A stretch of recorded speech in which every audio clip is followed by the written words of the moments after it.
sir. Yes, sir. We live. We back, man. Welcome back. Or just welcome if it's your first time here. I know we get new listeners all the time. This is the Golden Goose DFS experience. I am your host, Chandler Blakely, aka Goose.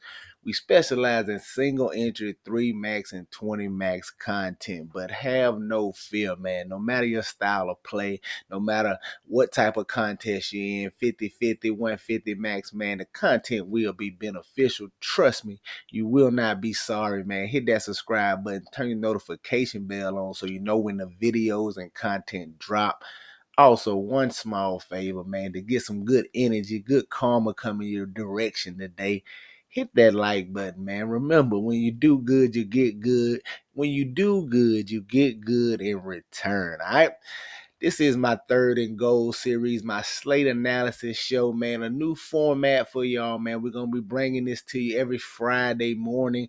Just the same style of videos I gave you before with the quarterbacks, running backs, and so forth. I'm going to bring you 3 plays, man. We just got it all combined into one convenient video here for you on Friday mornings. All right, so we're going to get into 3 QBs and stacks I like, 3 running backs, and we also going to talk about 3 tight ends I like on this week's slate. But remember, to get access to my complete player pool, my live stream before lock, man, hit the Patreon link down below, man, and come on over and officially join the fam. All right, y'all know I don't like to hold you long, man. Let's get right into it. All right, at quarterback, man. Listen, if we talking top tier options, we talking pay up options. The ownership is it's middling right now, but he should be the highest on QB on the slate, in my opinion.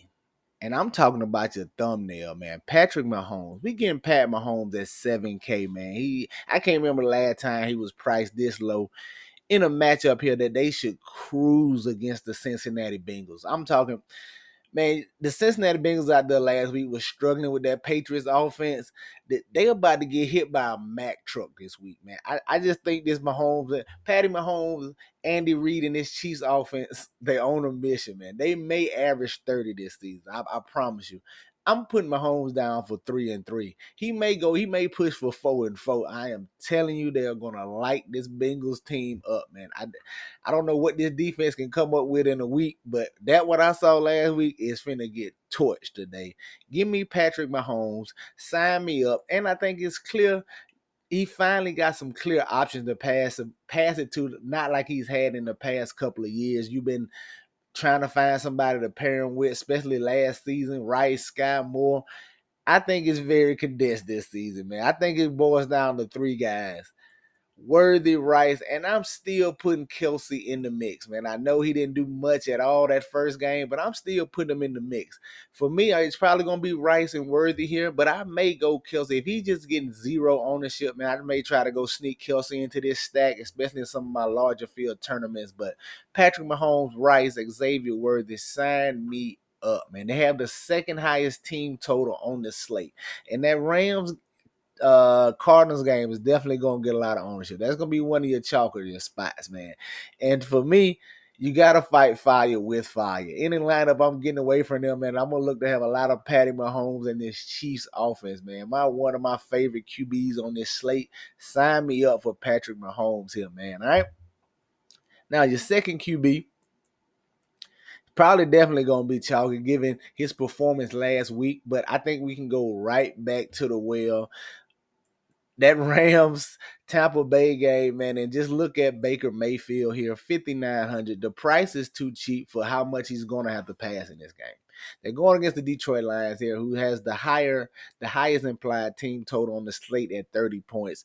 They're big underdogs here on the road in Detroit.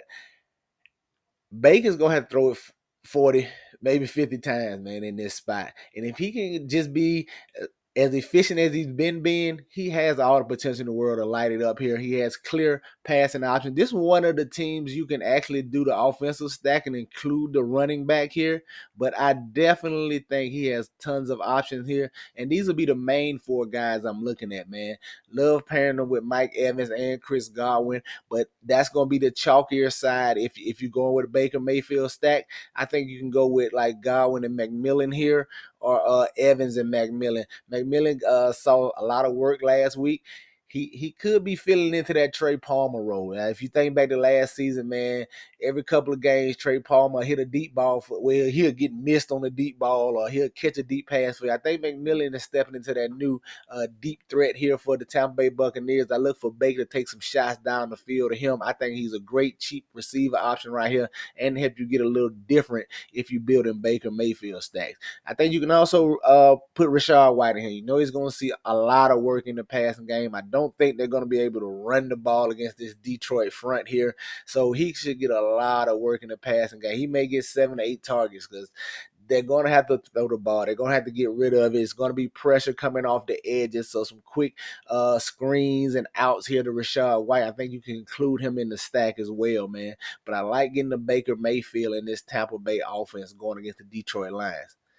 And rounding it out, man, he's probably going to be chalky. But I don't know how you don't play him in this situation. We looking at this Washington Commanders and New York Giants game, and I'm looking at Jaden Daniels, 6,200, I'm sorry.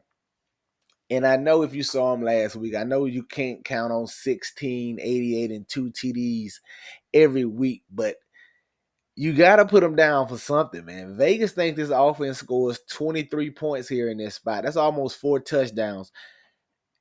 And I don't know where they come from other than him, man. You think Brian Robinson's going to go out here and run for 150 and 2 touchdowns? Now, he could get the 2 touchdowns vulturing if they get in the red zone down there. But I think the most of that work and yardage is going to come from Jaden McDaniels. I don't mind running him naked. If I do pair him, I'm just going to go back to the McLaren well and hope they can find some type of connection, man. This Giants defense should be a little easier matchup for them as far as the looks they give. They're not all over the place and dropping guys late in the play clock and trying to disguise things as like Tampa Bay did last week. So hopefully have a little easier time reading this Giants defense. And the Giants defense is not that good. So hopefully it helps him. Combine that with the fact that maybe he plays a little better. It was his first NFL game. Maybe he slowly improves a little bit this week. But I kind of think you got to go back to him here because at 6,200, man, there's no way he doesn't I don't see him not being a big part of those 23 projected points they have here. It's only one or two ways. Either you think they're not going to score and you hope you betting the under if you think that's the case, or you looking at Vegas and think they can get somewhat close to that 23 like I do. And I think that's going to be because of Jaden Daniels here. If you want to run it back, I think you perfectly can with Malik Neighbors. I like this little game environment here.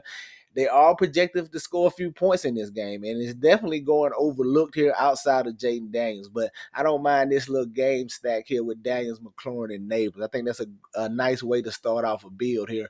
And it gives you enough, saves you enough salary that you can come get some studs in to complement it. But those are your 3 quarterbacks I'm looking at, man. Patrick Mahomes, Baker Mayfield, and Jaden Daniels. Let's have a look at the running backs and see what we got going on.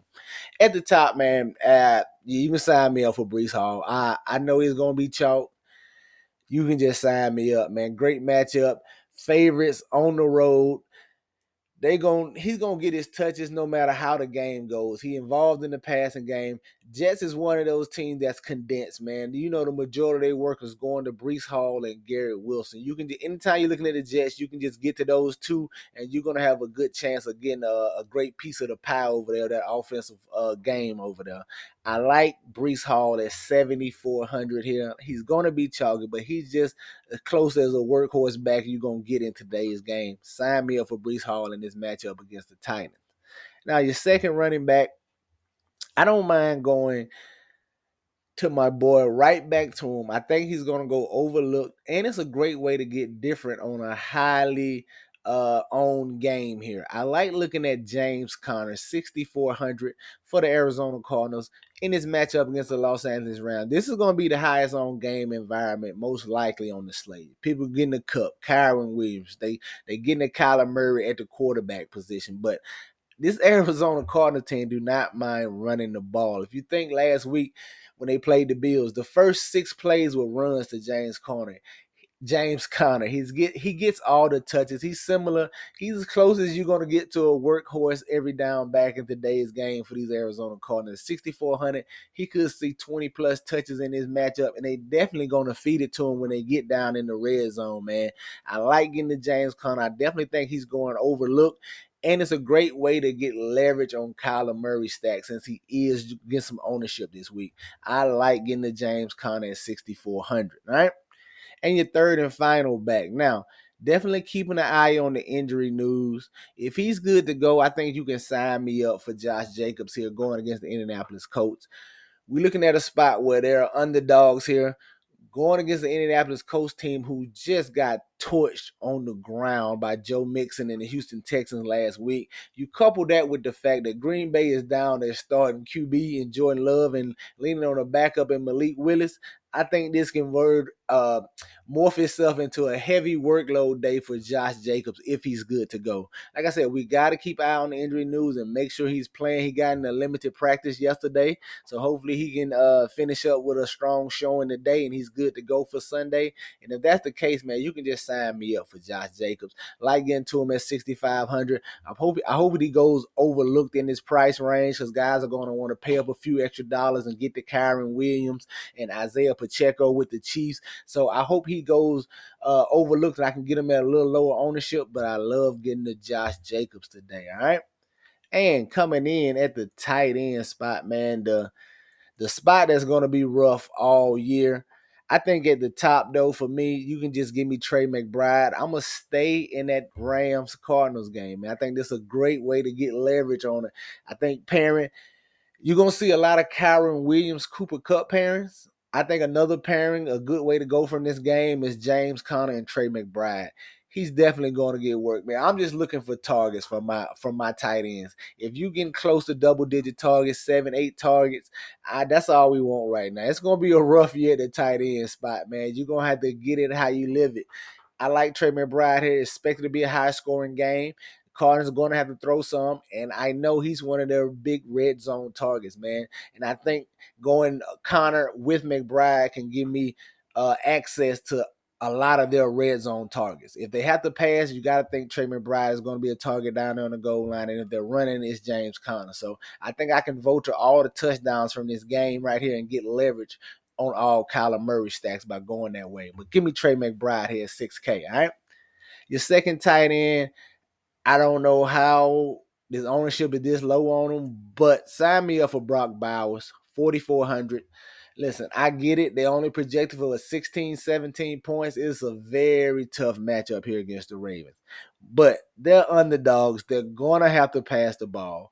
And one thing about Gardner Minshew, he don't mind throwing it in there, trying to fit it in there and give his guys a shot. And he's looks like his favorite two targets is Devontae Adams and Brock Bowers. Brock Bowers had 8 targets last week, man. You can sign me up for that workload here, especially in a matchup they're going to have to throw the ball. Like I said, any tight end that's getting close to 10 targets, you just going to have to sign up for volume this year at tight end, man. Like most years, outside of the top guys, you just got to try to get as much volume as you can get at the tight end spot and hope he falls in the end zone. I like going to Brock Bowers here. Hopefully he increases that 8 target game and sees 10 plus here in a spot where they should have to throw more than they did last week. So sign me up for Brock Bowers here at 4,400. All right. And then rounding out at the tight end, a guy who's probably going to be chalky, but just the way they use him in the offense, man, I think you kind of got to look at Jordan Atkins here from the Cleveland Browns, if I can locate him. There he is right there. 3K. Just another spot, man. Cleveland is underdogs on the road going against a Jacksonville team who's going to be hungry for a win coming off a tough loss to the Dolphins last week, a game they should have won here. And you see it. Everybody's saying the same thing, man. Deshaun Watson can't drive the ball down the field. So it's going to be intermediate, more over the middle stuff.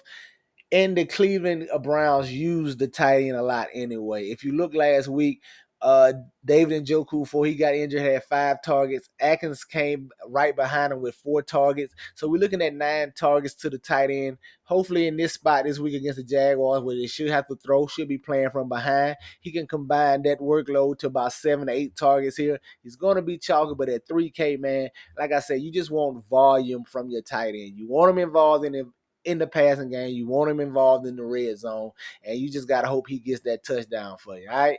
But there you have it, man. Your plays this week. 3 quarterbacks, Mahomes, Mayfield, Jaden Daniels. The running backs, Josh Jacobs, Breece Hall, James Conner, and now your tight ends, Trey McBride, Brock Bowers, and Jordan Atkins, man. If you want complete access to the player pool, the Patreon link is down below, man. That's going to do it for us here today, man. I see y'all on Monday for the lineup review show. Y'all know the motto. Chances make champions. Y'all green up. I'm going to catch y'all next time, all right? Let's get it.